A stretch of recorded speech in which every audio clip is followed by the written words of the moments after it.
Hello YouTube, Omega1306 back at it again with another Pokemon Showdown strategy that is also viable in competitive if you are playing a Gen 9 OU alternative Scarlet and Violet.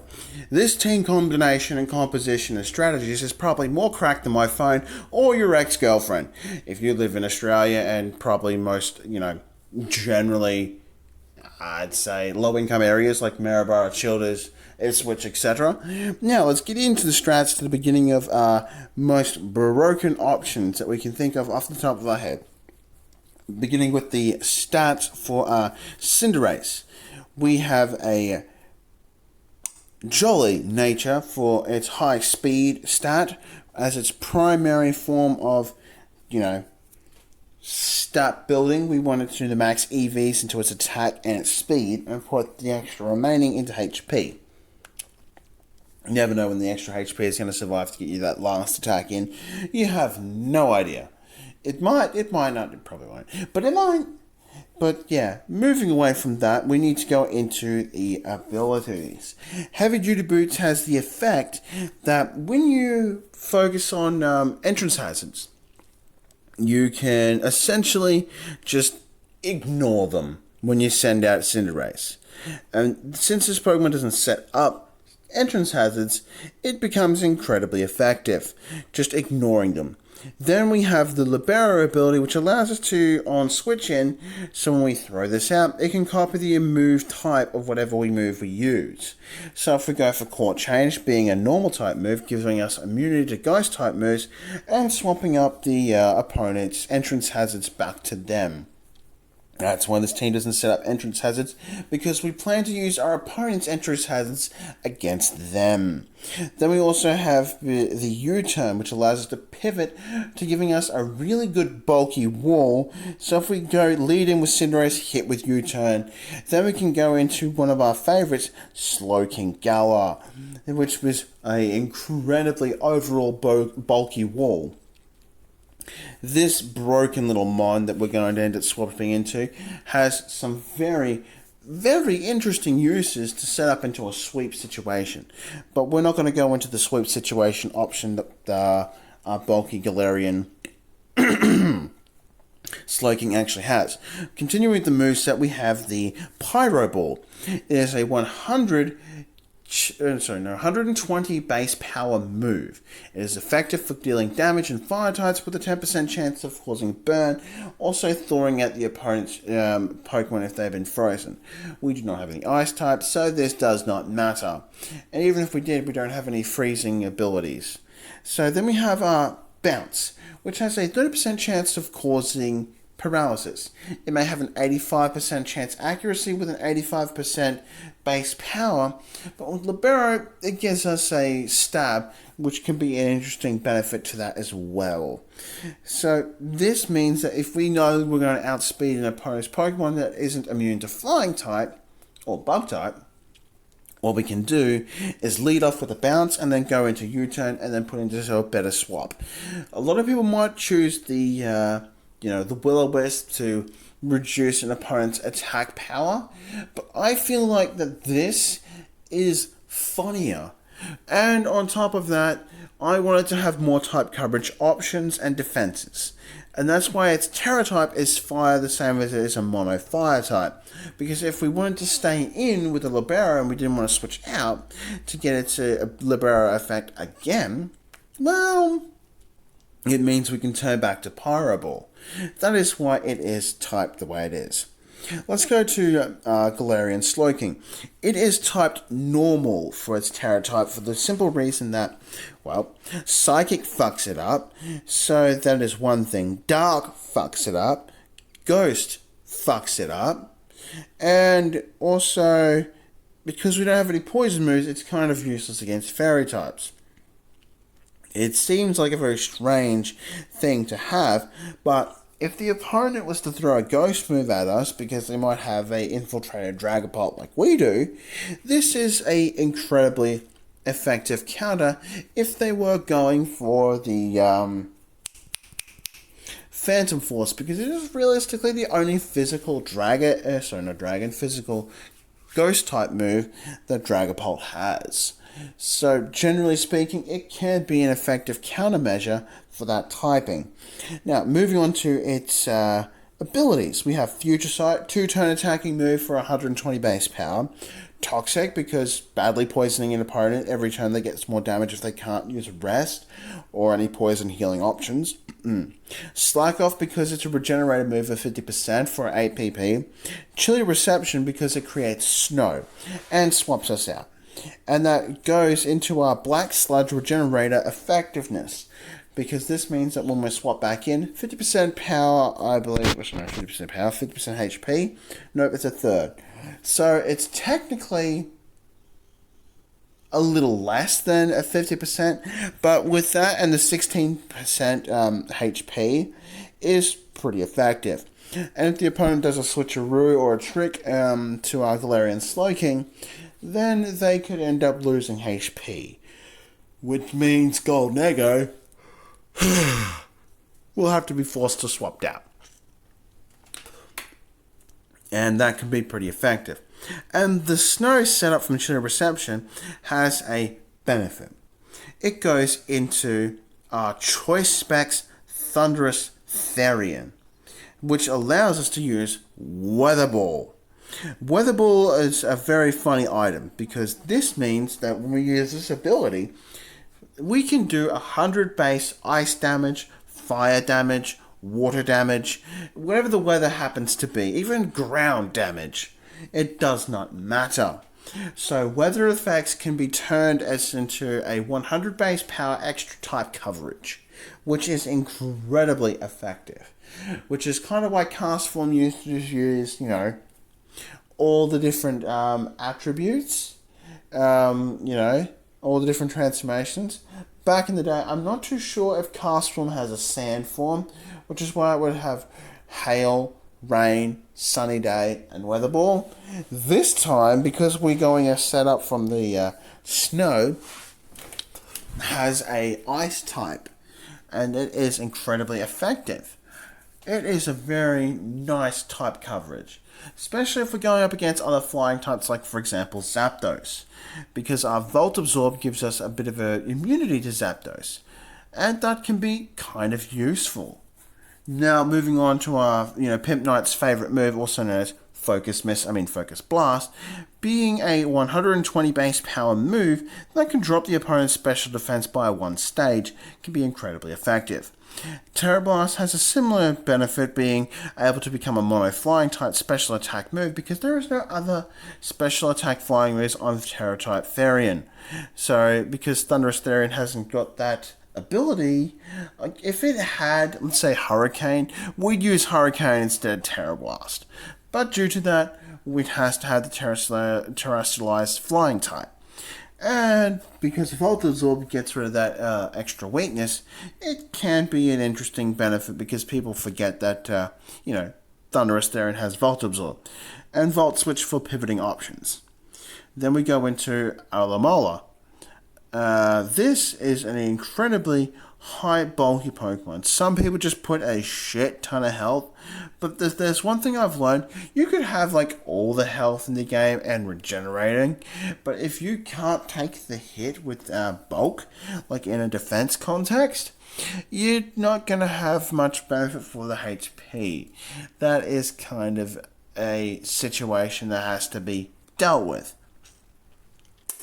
So, even though it has a low attack and a low defense, those were its strongest secondary stats apart from HP.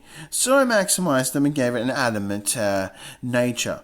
It might have been technically better to give it a bold, or, not necessarily a bold nature, but if I were to think about it, if we were to change its nature a bit, if we weren't focusing on doing damage with this, it wouldn't be a bad choice, because we just change where we put the plus in this situation. So that would make it an impish nature, giving it a little bit more bulk, because, it is its strongest stat.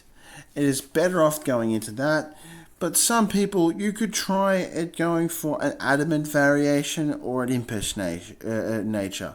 That is, I'm going to try out the impish nature in future battles, but the flip turn on the attack has been able to do a decent amount of damage, so it isn't worth, ignoring. But due to the fact that I'm taking it the way that I am, I'm choosing to go bulk for this particular Pokemon because more physical bulk wall is better for its high HP. Wish will mean that during the next turn after swapping out, if we've managed to go first, because we happen to be going up against a slow Pokemon, we can hit Wish, swap into anything, becomes effective, and thanks to Red Card, that gives us our swap in from taking damage, which gives us a very hilarious situation due to our regenerated health. This will give us a guaranteed extra HP on our Life Orb Dragapult. It could give us more HP on our, post-stolen item choice specs Thunderous Therian. And it also could give us more HP on our Cinderace after taking a shed ton of damage. Or, recover our Slowking Gala, because more often than not I usually flip turn into Slowking Gala and set up Toxics, which is kind of funny. And Flip Turn also is our pivoting move, lets us switch out after doing damage. Then we have Healing Wish. The user will faint and the Pokemon we're switching into is fully healed. So after using the red card, if we guarantee that we can swap in, survive, and then use this move, it's going to cause the opponent's move to miss if they're not doing a setup move. That can be very effective, healing as well. So that's mainly what this Pokemon's job is. It blocks damage and does heals. Then we have the acrobatics.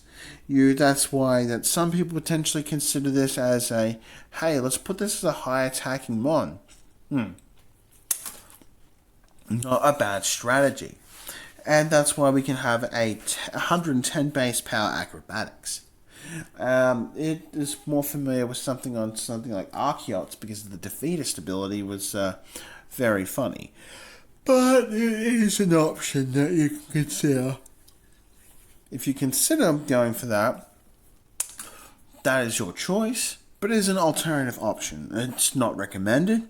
I personally think of playing Aralamola as a freaking, block heavy, unit.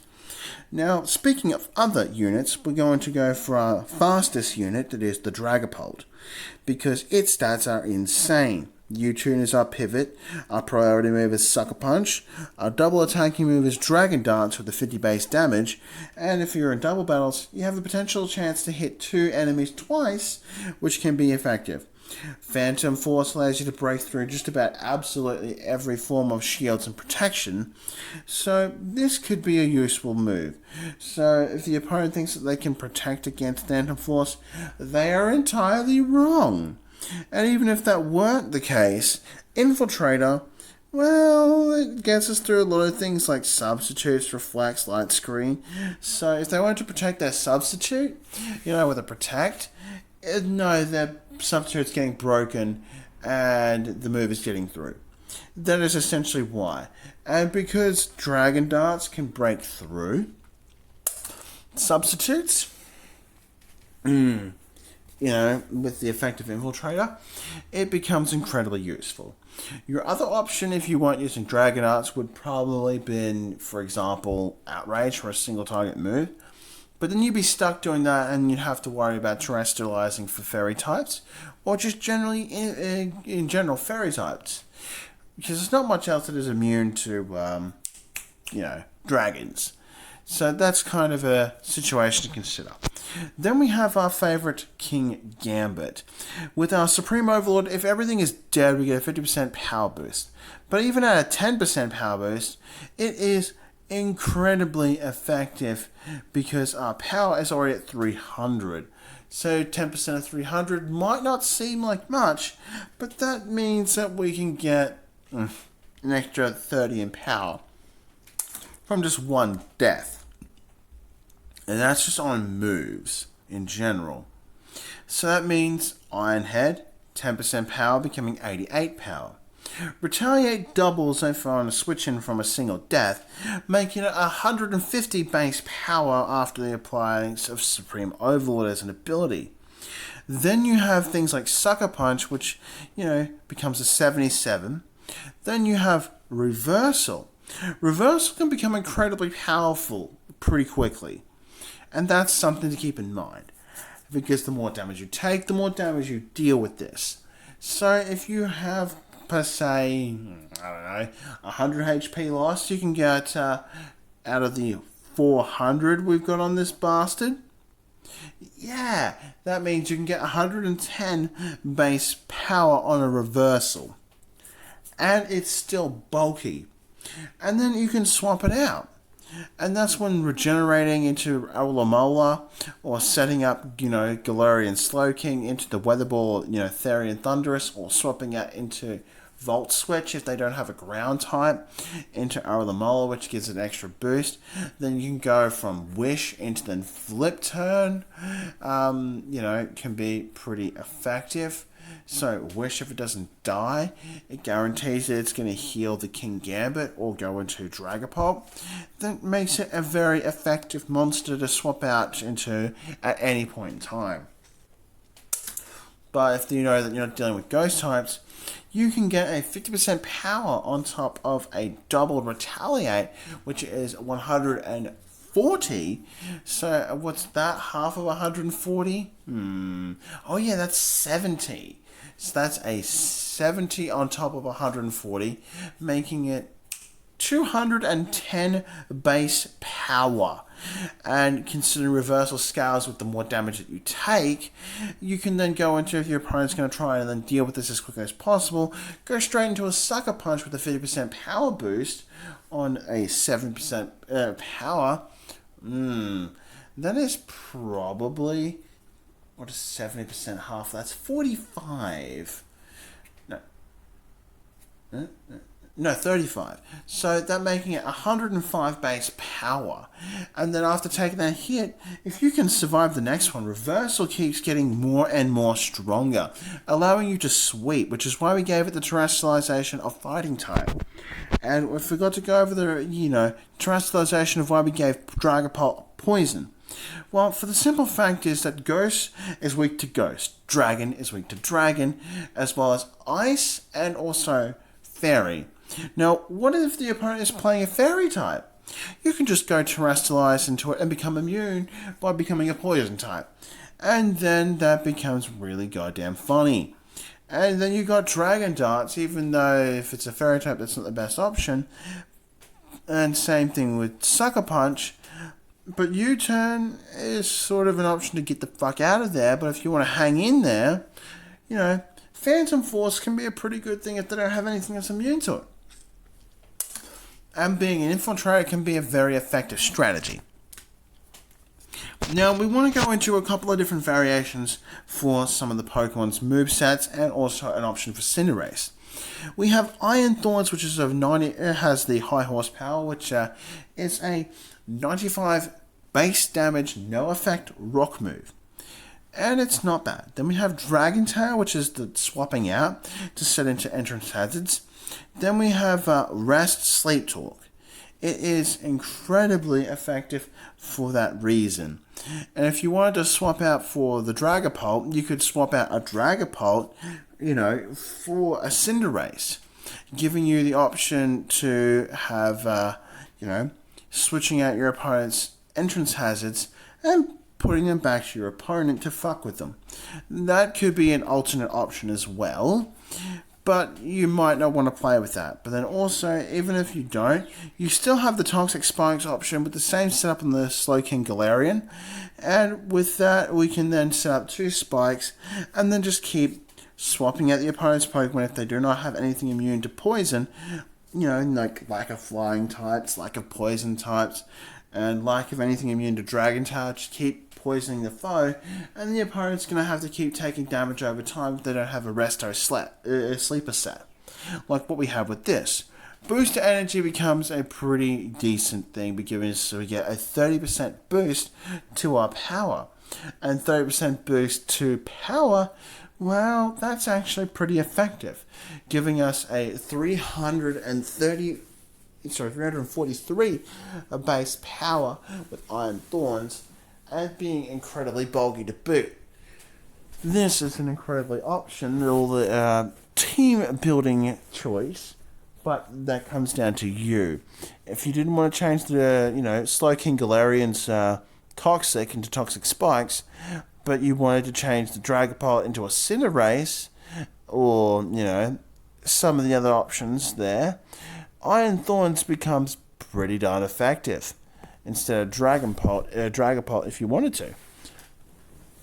And I think that pretty much covers the optional strategies of this team.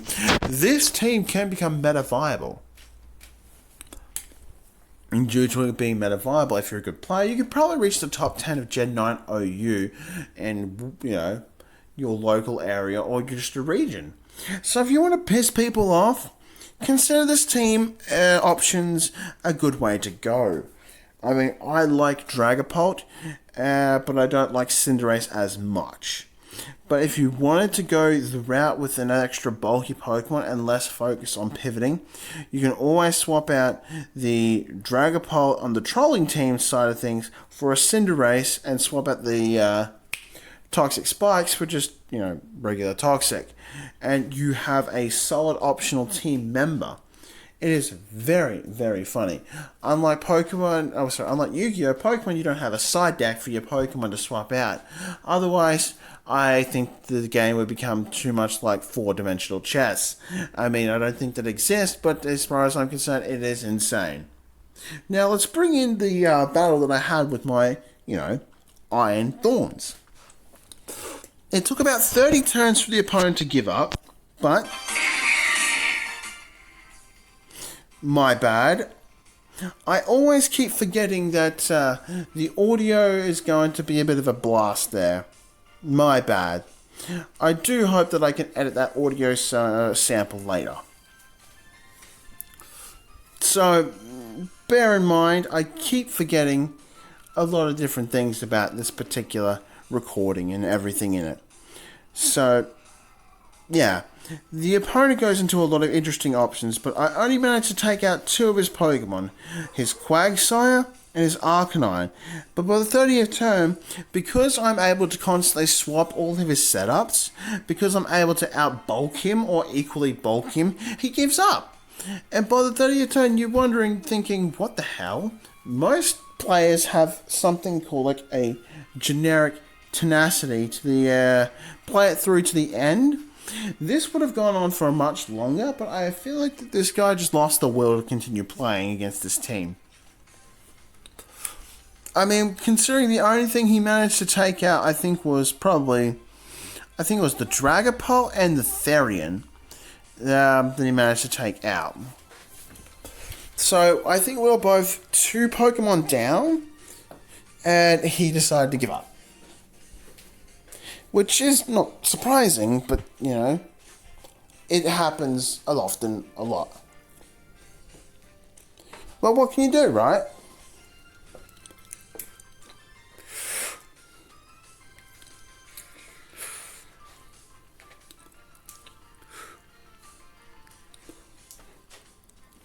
This gives you a good example of what capabilities pivoting has into bulky walls.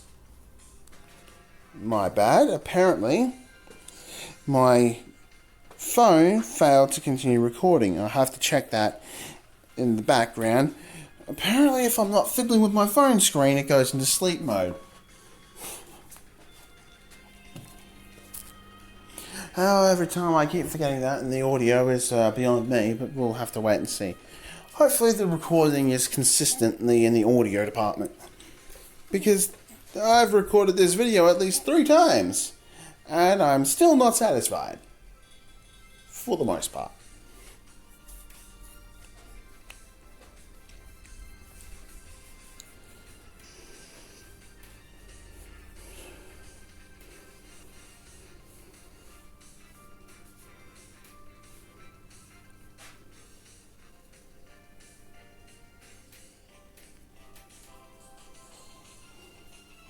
If I gotta record this video a 4th time, hopefully I'm more prepared.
And that covers the battle. Unfortunately for them, they didn't know how to play this game, or they just straight up gave up. Anyways, Omega36 signing out. If you want to give us a couple more ideas to trial our opponents and piss them off, see what different meta combinations we can come up with. Though, I feel like the live pivot strategy is by far the strongest meta strategy I have come up with. But at the same time, I took inspiration from a shit ton of VGCs and World Championships and just took those ideas and thought, I like that one and splattered into a team. Unfortunately, Iron Thorns didn't show up much in the top tier, which is surprising. That is one of the weird ones. But bear in mind, if you want to take some inspirations from these teams and, try them out in exact or with some tweaks and, play some VGC, because I do not have Scarlet and Violet, and, send me some replays and shit like that, do some recordings of that kind of, jazz, that would be, sweet as. I would love to see that. Just to see if you can come up with some, gnarly shit. Anyways, Omega36 signing out. Hope you had a good day and enjoyed the video. Anyways, peace.